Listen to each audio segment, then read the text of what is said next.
Emilio, the honey badger, Urrutia! Yo, ladies and gentlemen, welcome to another episode of the Honey Badger Hour podcast. It's your boy, the Badger, and we are back. Thank you guys for tuning in, and don't forget to like and subscribe on the little notification bell below to keep you up to date whenever we have new podcast episodes, breakdowns, and reactions. What's going on, y'all? Hope everybody's having a good week. We are back on the ones and twos. Hope everybody's having a good one so far. We got UFC Sydney coming up, UFC 3-112. Not the most stacked card in the world, but we got some bangers on there, and we got some preludes for some potential amazing super matchups. So there is some sleepers on this card. We're going to go over some of my favorites. I'm not going to delve into it too much just because, you know what I'm saying, guys, to be fair, I haven't even seen a lot of these guys fight. But in our main event, we got DDP, Dricus Du Plessis, the South African middleweight champion, taking on Sean Strictland, America's champion, all right? The man who speaks for freedom, the wild man, the rebel without a cause, Sean Strictland. All right, he feels that he won the fight the first time, and he wants to come and get his throne back. DDP feels that he did enough to win the first time also, and that this time he wants to finish him so that Sean Strictland has nothing else to say. What do you guys think? Are you going for the people's champ, the rebel without a cause, Sean Strictland, or do you guys think DDP has what it takes to get the job done and secure himself for the second title defense at middleweight, all right? Slowly making his way up the ranks. Let me tell you something, guys. DDP's style is crazy. He's not the cleanest. He's not the most fun to watch. I mean, no, but he's super exciting, but, you know, he's not the cleanest, not the most orthodox style. But let me tell you something about this man, DDP. He puts people away, guys, all right? This guy has finishes over the likes of Robert Whittaker, Israel Adesanya, okay? Trevin Giles, who did he fight? Brad Tavares, Darren Till, Derek Brunson, okay? This guy has some big body wins, all right? DDP is no joke. Wait, what has he even... He hasn't lost in the UFC, so our man is undefeated in the UFC right now, and he just got signed very new, so this is definitely like new blood in the division, right? When he signed to the UFC, Izzy was already the reigning defending champion. I think he was the champion already for like 2 or 3 years, guys. So that's how new that technically DDP is in the game. So he was just on the podcast with Mighty Pat. He was just on the Mighty Mouse podcast recently.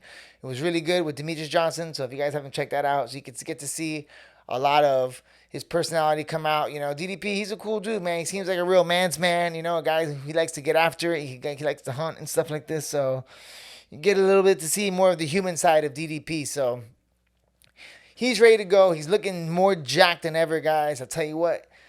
I don't want, you know what I'm saying? I don't know nothing about nothing, but man, that guy is looking really, really jacked, okay? His body's looking crazy right now, all right? I don't know, his physique don't really pass the smell test if you ask me, but I ain't judging, I'm enjoying, you know what I'm saying?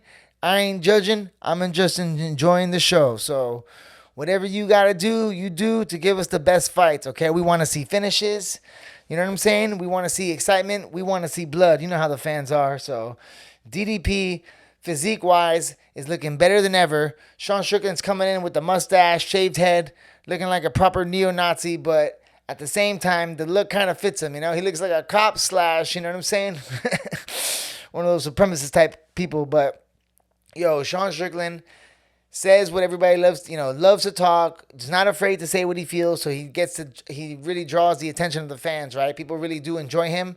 Let me tell you something, guys. When I host the watch parties for the UFC, at the rooftop, at the Hard Rock, let me tell you something. The one thing people always love to see when Sean Strickland fight, everybody comes out. Everybody wants to see Strickland fight. So honestly, it's crazy that whether the card is like a really stacked card or not, it doesn't matter, because if Sean Strickland's main eventing, people want to tune in for sure.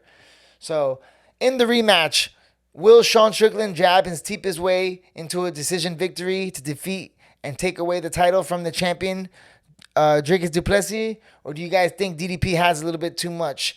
I think he's coming in a little bit more confident. He just finished submitting Israel Adesanya, okay? So he won the title in a 5-round war, which always makes you better, and you always learn from that, okay? Then you go and defend your title against the greatest middleweight fighter of all time in Israel Adesanya. So the confidence of DDP right now is going to be at an all-time high. He's going to be ready to rock and roll. He's a lot more versatile in his attacks. He's got kicks, punches, takedowns. This is a guy who can submit you or knock you out and has finishes over the likes of Robert Whittaker and Israel Adesanya. So the cards and odds are definitely stacked in the champion's favor. I would not be surprised if DDP walked away with a close 5-round decision, but do not sleep on him catching Sean Strickland off guard, having no respect for his power, and getting the finish early. That's the catch with Sean Strickland, guys. Pereira has proven, okay, there's guys out there who have finished Sean Strickland, but he's very, very tough. If you can shut down his offense right away, like a la Alex Pereira, like Alex Pereira went right through his jab with that hook, okay? If you can get through his offense right away, the faster you can get through his offense and the faster you can get through his jab, you have a likely chance of finishing. But that is a very, very tall order because Sean Strickland has a nasty jab.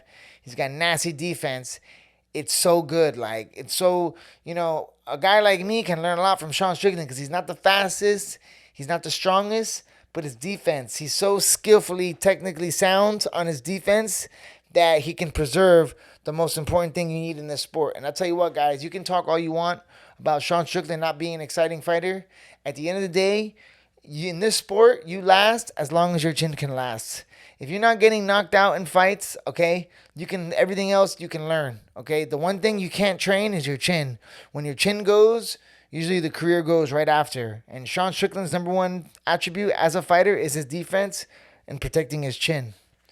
Which just goes to show you how good Alex Pereira is because he was able to run right through that. But Alex Pereira will be in Sean Strickland's corner, so do not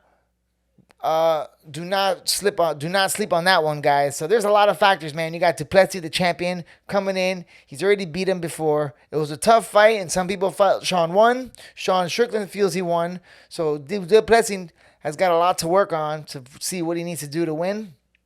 And he's coming in that good mojo after just defeating Israel Adesanya. So there's a lot of reason why you would want to pick Dricus Du Plessis.